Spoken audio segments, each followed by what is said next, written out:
Bonjour, bonsoir à tous. On va se lancer dans une petite vidéo de chronique ciné. Donc là, le sujet, pour le titre, vous l'avez vu, mais du coup, pouf, je sais pas comment ça se... On va le mettre en dessous, ça sera mieux. Voilà. Et ça, faudra le mettre... on va le mettre là. Voilà. Mais du coup, oui, je sors de la séance des 4 Fantastiques. J'avais envie de le voir depuis un petit moment, parce que je me demandais ce qu'ils faisaient, ce vers quoi ils allaient aller dans le MCU, parce que c'est vrai que c'est une sacrée catastrophe depuis pas mal de temps. Donc j'étais curieux de voir ce qu'ils voulaient faire. Je sais qu'ils voulaient se lancer dans une espèce de renouveau, etc. Et ça passait beaucoup par les 4 Fantastiques, surtout avec les problèmes qu'il y avait avec Krang, etc. Enfin, l'acteur qui joue Krang. Donc j'étais assez curieux de ça. Je suis allé le voir là tout à l'heure. Vraiment, là, il n'y a pas... Ouais, en fin de soirée. Euh, Avant de me lancer dans le truc. Les 4 Fantastiques, c'est une des comics, je sais, qui sont extrêmement importants. On va en parler un petit peu, mais c'est vraiment, pour beaucoup, c'était avant le comics du Silver Age et du Golden Age surtout. Toute la saga avec Kirby et j'ai oublié son nom. Bref, et Stanley. Mais du coup, ça me perturbe beaucoup trop d'oublier son nom. Je vais le chercher en même temps. Mais ouais, c'était vraiment quelque chose qui était très important et pas mal avant le MCU, etc. C'était vraiment un des arcs les plus importants, enfin des équipes les plus importantes euh, de l'écurie Marvel. Donc c'était vraiment pour ça que c'était pas les premières choses qui ont été adaptées en fait au cinéma, parce que ça coûtait beaucoup, beaucoup trop cher. Donc c'est pour ça qu'on les a pas vus pendant très longtemps et qu'ils faisaient les films pour garder, les droits en fait. C'était vraiment ça, les films qui ont été faits, etc. Et ce film que j'avais vu, le film de Josh Trank, qui est l'avant-dernier, du coup, celui-là, était un cas de cinéma très intéressant. Quand je dis cas de cinéma, je vais baisser un peu la cam, parce que vraiment, ça sert à rien de voir autant au-dessus de ma tête. Mais du coup, je l'ai bougé. Excusez-moi. Mais c'était un cas de cinéma très intéressant parce qu'on pouvait facilement trouver des interviews de lui où il expliquait ce qu'il voulait faire. Et du coup, de voir la différence entre ce qui a été fait et ce qu'il voulait faire permettait de voir un peu l'endroit où les studios avaient mis les mains, voir qu'il y a eu beaucoup de reshoots, etc. Et ça date d'avant le Snyder Cut, tous ces mouvements-là, mais c'était vraiment un moment où il y avait euh, pas mal de gens qui parlaient justement de la manière dont les réalisateurs voyaient leurs films et que les studios de production le changeaient, etc. Donc c'était assez intéressant de le voir sous cet angle-là. Euh, le film était pas bien du tout, mais, mais il y avait quelque chose d'intéressant à gratter derrière, d'un point de vue cinéma. Donc là, après la blague qui avait pu être les 4 Fantastiques, enfin les Fantastiques qui ont été montrés dans le Doctor Strange, ils se sont décidés d'y aller. Donc j'y suis allé, je vais me lancer un peu dans le truc, je l'ai vu tout à l'heure, et je vais pas faire trop de résumé, de pitch. De toute façon, je vais faire une partie avec spoiler, une partie sans. Je afficherai la partie spoiler, faudrait que je le mette en rouge, ce sera mieux, toujours. Mais voilà, et en fait, il y avait vraiment cette, ce besoin de nouveauté, cette super-héros fatigue qui commence vraiment à arriver depuis longtemps dans le cinéma de divertissement. Donc, les 4 Fantastiques étaient vraiment attendus comme une sorte de renouveau, de vent frais, etc., etc. Et j'étais très curieux de ça. Donc, on suit l'équipe de. Les mois, ça fait 3, comme les maths, vous entendez. Donc, je vais prendre les noms parce qu'en plus, je les connais et la question n'est pas là. Mais du coup, oui, il y a Reed Richards, Sue Storm, Ben Grimm, Johnny Storm, qui sont les 4 Fantastiques. Avec le, le, le personnage principal, en tout cas le chef de la bande, là du coup joué par Pedro Pascal, toujours intéressant. qui est un peu le chef de la bande, le papa de tout ça. Il y a sa femme, du coup la femme invisible, sous Storm. Là, jouée par Vanessa Kirby, une actrice que j'avais déjà vue à droite à gauche, qui est sympa, qui est vraiment là, elle permet de s'exprimer un peu plus, et c'est vraiment très appréciable de la voir un peu plus exprimée euh, que dans Mission Impossible, où c'était pas non plus fifou. J'avais vu un autre film aussi dans lequel je l'avais connu, j'ai pas vu Les Me Before You, mais oui, c'est celle qui joue dans le film des sœurs Wachowski, Jupiter Ascending, qui est particulier pour dire le moins. Je sais que c'était dans Fast and Furious aussi, dans Pieces of a Woman, qui avait pas mal marqué. Je sais que The Crown, il y a pas mal de gens qui je l'ai pas vu. Et dernièrement, bah, du coup, par exemple, Joséphine dans Bonaparte. Je n'ai pas dit pour Pedro Pascal parce que j'espère que tout le monde se voit qui c'est. Ceux qui jouent la chose, donc l'homme en caillou indestructible, c'est vrai que du coup, vu que je l'ai pas reconnu, vu qu'on voit jamais sa gueule, voilà, en effet, ça n'aide pas, mais en même temps, c'est pas celui qui.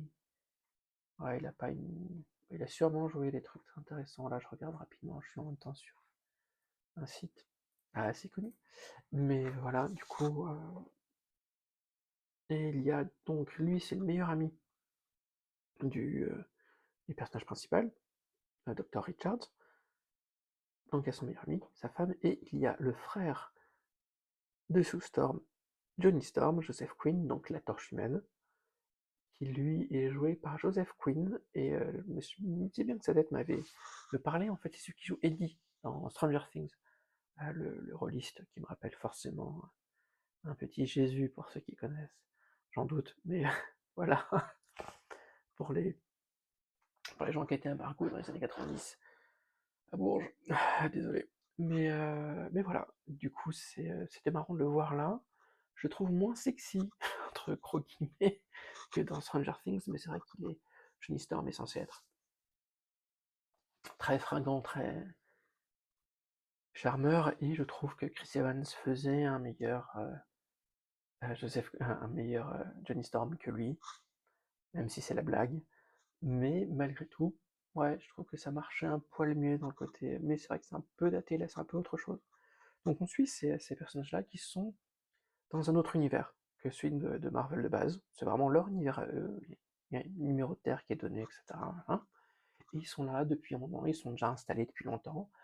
Il y a au tout début une mise en situation qui est faite très rapidement sur leurs personnages, sur comment ils sont, sur l'origin story. Donc ça c'est quelque chose de très bref. Donc les gens qui ne connaissent pas le comics ne sont pas perdus. Les gens qui connaissaient le comics ne sont pas non plus rabâchés par la énième origin story non plus. C'est quelque chose qui en effet maintenant commence à être un peu difficile à faire pour les héros les plus connus. Je vais faire aussi une chronique sur Superman où je vais en parler aussi, le dernier de James Gunn. Donc en effet c'est un exercice de style qui est maintenant comment faire une origin story sans faire d'origin story.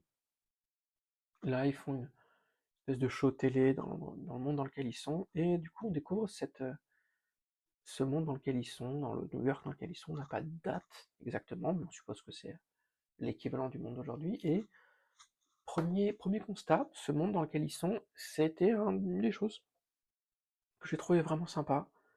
C'est vraiment l'ambiance, oui, des comics des années 60-70, et il y a vraiment ce côté rétro-futuriste. Donc il y a vraiment des avancées technologiques fortes, mais Times Square, il y a des énormes euh, écrans cathodiques. Par exemple, ils ont une voiture volante, bon, tout le monde non, mais on sent qu'il y a une avancée technologique qui est forte, mais avec des codes ouais, très années 60, etc., que ce soit les couples, les tenues, les voitures, etc. Et pourtant, il y a une avancée technologique qui est certaine. Et ce côté-là est assez sympa. Pareil dans la DA, dans l'étalo, c'est un monde qui est plutôt coloré. On garde des costumes tout bleus, tout flashy, donc vraiment avec des couleurs assez chaudes, assez marquées, des formes assez rondes, etc. Donc ça c'est assez cool.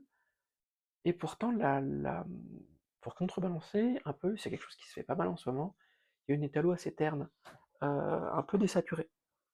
Et je trouve que la balance marche plutôt bien de cette manière-là, c'est-à-dire que on voit que le monde est coloré, mais les talos calment un peu la chose. Et du coup, on se retrouve face à quelque chose de pas trop criard, tout en voyant que c'est quelque chose de coloré. Et ça, j'ai trouvé ça sympa. Ça, c'est vraiment un truc qui est cool et qui donne au film entier une relative fraîcheur, surtout que euh, les autres films de super-héros, en général, essayaient vraiment soit de le mettre dans une époque précise, soit, en général, dans quelque chose de très moderne. C'est vraiment très... voilà, on essaie de moderniser, et je dirais, depuis les X-Men, où il y a vraiment cette truc du «Ah bah, tu t'attendais à quoi? Qu'on soit habillé en spandex jaune avec Wolverine», et du coup, qui dit «Ouais, on peut pas être sérieux si on s'habille comme des super-héros de comics, donc avec des couleurs flashy, etc.» Et ça commence à changer. C'est aussi un peu le cas pour Superman. On va faire une autre chronique après en parallèle. J'aurais pu faire une chronique duel, à voir si je fais ça plus tard. N'hésitez pas à me dire si vous voulez que je fasse comme ça des. C'est pas l'idée, pas faire des comparatifs, mais de prendre vraiment un moyen d'avoir deux films pour les mettre en contraste, en fait. Parce que j'aime pas trop l'idée de compète entre les deux. C'est pas. Y a pas une team plus intéressante qu'un autre. Mais des fois, c'est intéressant de voir comment ça a été traité d'une manière par rapport à une autre pour mettre en exergue certaines choses. Bref. Donc oui, on suit cette équipe-là, il va se passer des choses, ils vont devoir faire face à une adversité certaine, ça, pas forcément très intéressant, fondamentalement, je veux dire, mais du coup, voilà. Euh, et du coup, on voit ces acteurs qui arrivent à être assez touchants. C'est vrai que Pedro Pascal, c'est un sacré. Bah, donc, il a une sympathie, en dehors du côté d'Adi, il y a une sympathie assez naturelle, et surtout que là, il campe un personnage dont le pouvoir, malgré qu'il soit quand même assez important, parce que bon, il est virtuellement intuable, virtuellement, bien entendu, mais ça semble pas ça sa plus grande force, et c'est un peu pareil pour tout le monde. Pour les quatre personnes, on sent que ce sont des super-héros, mais c'est pas cette chose-là qui est importante. Et le côté scientifique en particulier, et les pères de famille, entre gros guillemets, parce que c'est ça, en effet, c'est une petite famille, etc. Et je ne vais pas dévoiler certains éléments de l'intrigue, mais en effet, il y a ce chose-là que je trouve intéressante, surtout que là, c'est quelque chose qu'on retrouve pas mal par rapport aux comics de l'époque, c'est-à-dire que le vrai super pouvoir, c'est la science. Et c'est en effet très SF des années 70, de la old SF, etc., comme il y en a pas mal là-dedans. Euh, mais en effet, il y a ce côté scientifique qui a des pouvoirs plus que Iron Man, par exemple, qui, j'exagère un peu le trait, mais c'est vrai qu'Iron ne fait pas. Oui, il l'est, mais ça fait pas ça a pas la même saveur, ça a pas le même côté. Et ça, c'est sympa.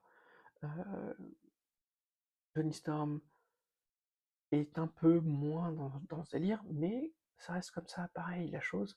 Donc, celui qui passe son temps à dire, je sais pas comment il le dit en français, ce que c'est It's clobbering time, et pour moi, c'est ce que dit CM Punk en arrivant, même si je suis pas un fan de CM Punk. Je sais que ça vient des 4 Fantastiques, mais c'est vrai que j'y pense forcément à chaque fois qu'il le dit. Et il y a un petit running gag dessus d'ailleurs qui est pas non plus incroyable. Euh, mais du coup, le film est sympa, ça fait du bien, mais c'est vrai qu'il est pas méga substantiel. C'est Ce qui est bien, c'est qu'on peut le regarder en dehors de tout le MCU, de tout le truc. On se prend pas la tête. On le regarde, on le voit, ça marche, ça fait son taf. Ça change un peu dans la manière de le traiter, mais pas trop non plus. Je dirais qu'en film de divertissement, il fait son taf. Il y a des scènes d'action qui sont chouettes. Il y a un personnage qui arrive par la suite, dont je trouve qu'il est très très bien mis en scène. Et c'est un personnage que j'aime bien, en plus que j'aime vraiment bien. Là, il y a une question que je me pose que j'étayerai un peu plus, mais en effet, Ouais, j'en suis sorti plutôt satisfait, même si j'ai senti n'avoir pas mangé quelque chose d'extrêmement substantiel. Un peu comme beaucoup des meilleures productions de Kevin Feige. Vu que c'est Kevin Feige qui est retourné, celui qui a fait tous les Avengers, enfin il n'y a pas les Russo là, à la réal. D'ailleurs, j'ai vu que le réalisateur, c'était, je vais retrouver son nom, parce que bien sûr, c'est difficile, c'est Matt Shakman. Et Matt Shakman, c'est celui qui a réalisé WandaVision. Euh, et WandaVision était une des meilleures séries, hein, et il a bossé sur The Boys aussi, pour les autres. Mais WandaVision était franchement pour moi l'une des meilleures séries euh, produits dérivés. C'est vraiment. Attendez, je vais vous mettre. Voilà. Ça, je le cache. Hop là, on n'y est pas encore. Mais oui, voilà. Je vais regarder un peu les rôles. Désolé pour le mode clair. Je n'ai pas trouvé de mode sombre pour. Et ceci dit, ça, je pense que je peux le diminuer et le mettre là. Ouais, là. Bien. Et c'est vraiment. Hop là. Mais ouais, il y a vraiment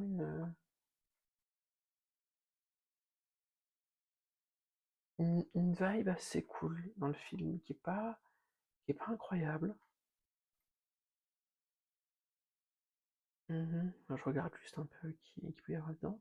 C'est pas incroyable, mais ça fait le taf. Il y a vraiment tout ce délire-là qui marche bien. Et ouais, ouais, je vais parler un peu des. Je vais faire une chronique sur les films d'avant de Marvel. Je vais faire un gros tas où j'en parlerai un peu de tous pour faire une mise à jour jusqu'à maintenant, les différentes phases, même s'il y en a certains que je vais zapper. Mais en effet, il y a une mise en scène qui est pas dégueu, des effets spéciaux qui sont pas dégueux. J'espère que les conditions de travail ont été pas dégueu non plus. Mais ouais, franchement, ça va.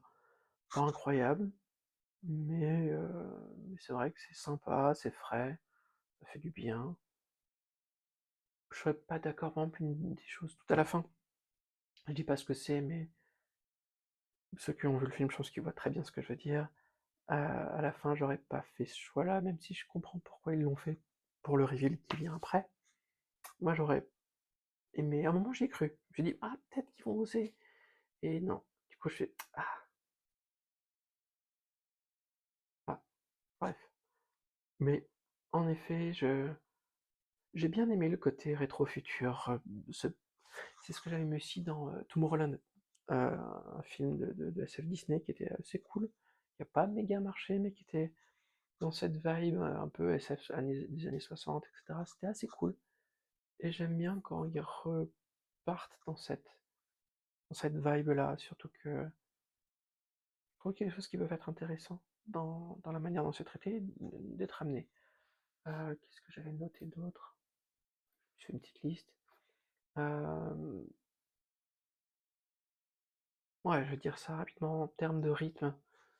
C'est pour moi le point un peu faible du film et qui aide à faire passer le côté non substantiel de la chose. C'est-à-dire que le film dure 1h44, quelque chose comme ça, donc qui est probablement court pour un film Marvel, mais il y a pas mal d'infos. On a un nouveau lore à mettre en place, des nouveaux personnages, une nouvelle intrigue, etc. Du coup, le rythme est assez rapide, et j'avoue que j'aurais aimé des moments plus calmes, des moments plus flottements. Surtout que là, j'ai l'impression qu'il y a deux films en un.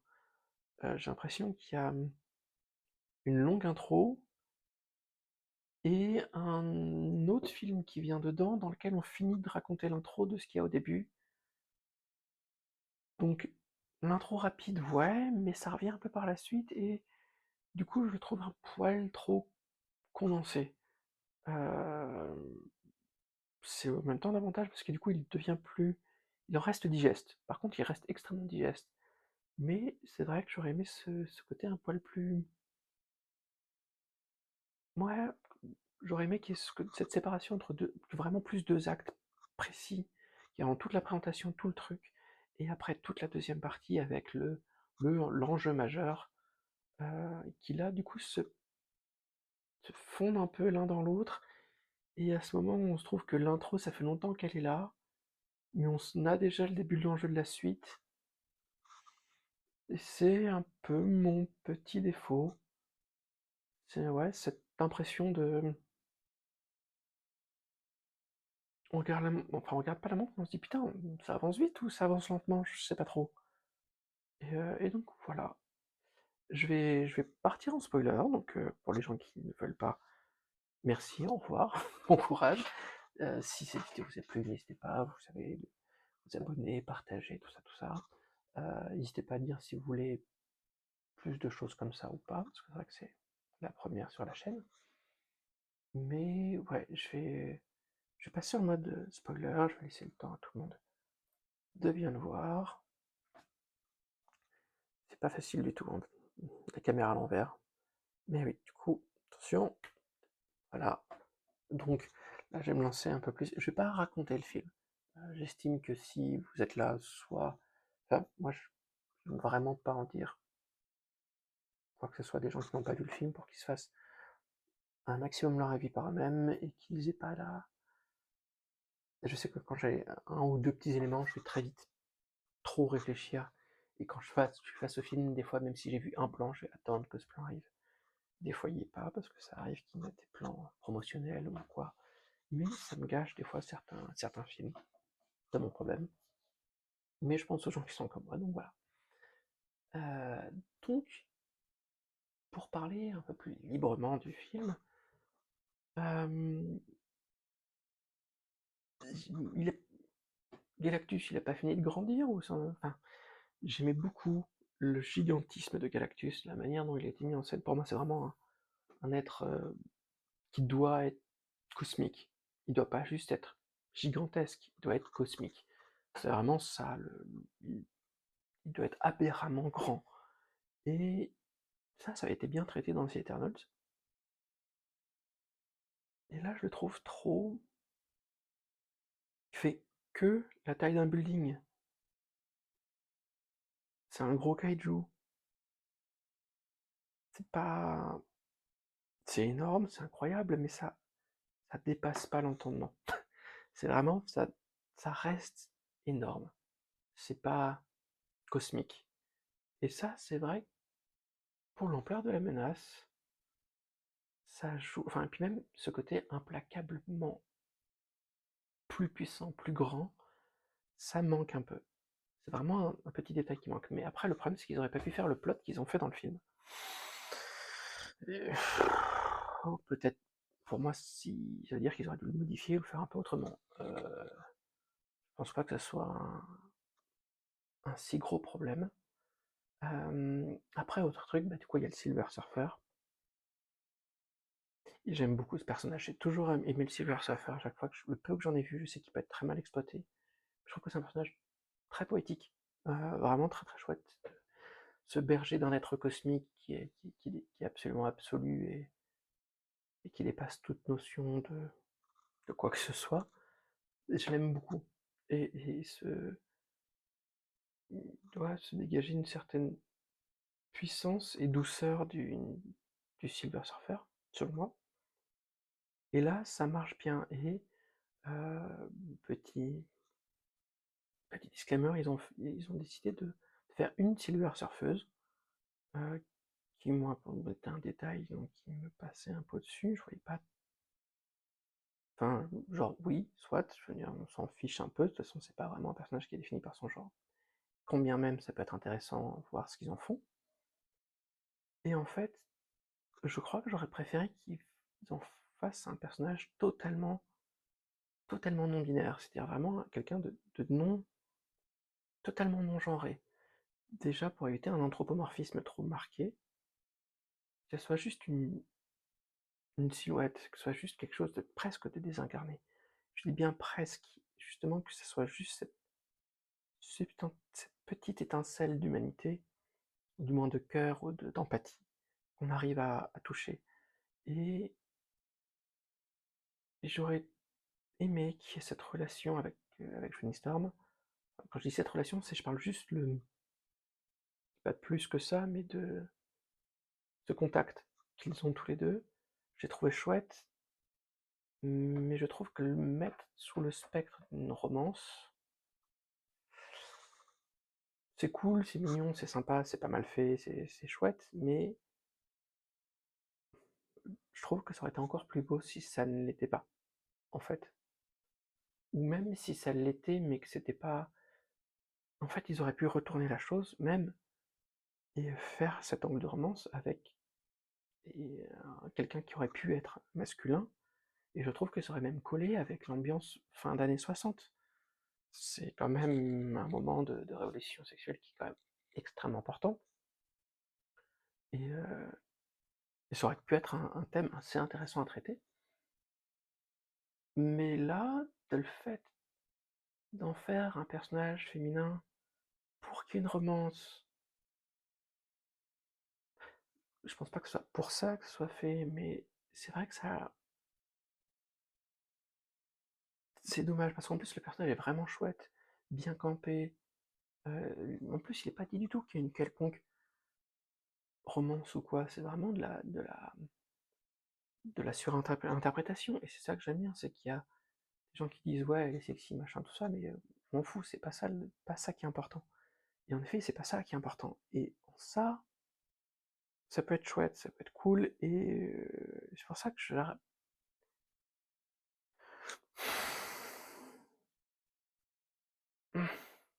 voilà, à y réfléchir, faut que je vois aussi comment c'est, qui ça fait chier sur internet et quels sont leurs arguments, pour voir ce que ça ramène.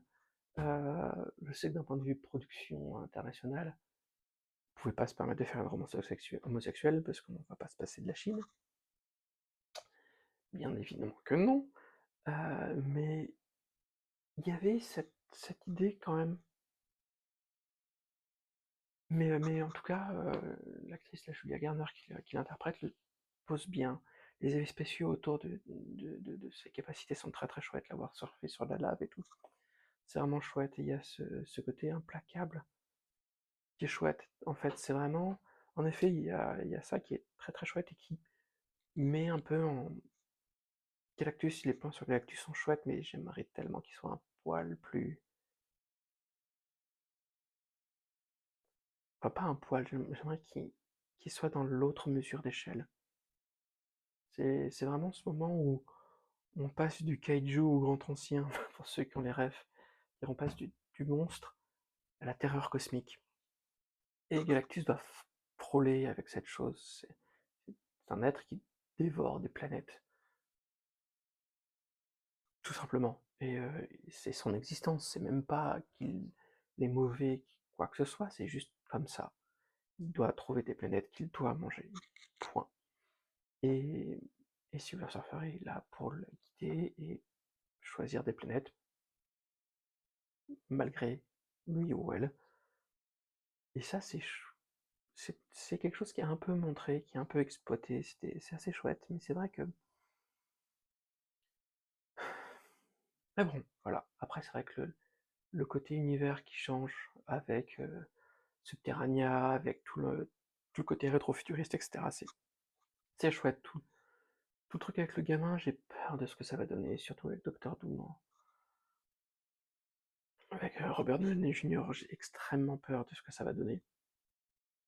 Mais voilà. J'aurais pu mettre de la musique, c'est vrai. J'ai extrêmement peur de ce que ça va donner. On verra. On verra bien. Mais c'est vrai que c'est. Je baisse beaucoup le son. Voilà. Un peu moins. Voilà. Mais ouais, j'ai vraiment. Pour l'instant, j'ai une impression de. C'est pas mal. C'est pas mal. Ça fait du bien, c'est sympa. C'est. Je vais continuer dans la métaphore, mais c'est comme aller goûter une nouvelle chaîne de fast-food qu'on n'avait pas en France avant. C'est à peu près ce niveau-là. C'est-à-dire que ouais, c'est pas ouf, mais on n'avait pas goûté ce truc-là avant. C'est genre, oh, c'est cool! Un peu quand, pour les provinciaux, etc., machin, j'en suis un, mais je le dis au cas où. Les premières fois qu'on a pu goûter à Burger King ou KFC quand c'est venu, etc., il y a un côté, oh, c'est cool! Et puis c'est tout. C'est voilà, et puis après on retourne bomber, et puis ça reste du fast-food, et ça reste pas incroyable. Mais pourtant, il y a ce moment de... On a quand même passé un bon moment, je suis quand même content de l'avoir vu au cinéma. Donc voilà ce que j'en ai pensé. Je pense que je vais m'arrêter là, en effet, merci d'avoir regardé ça.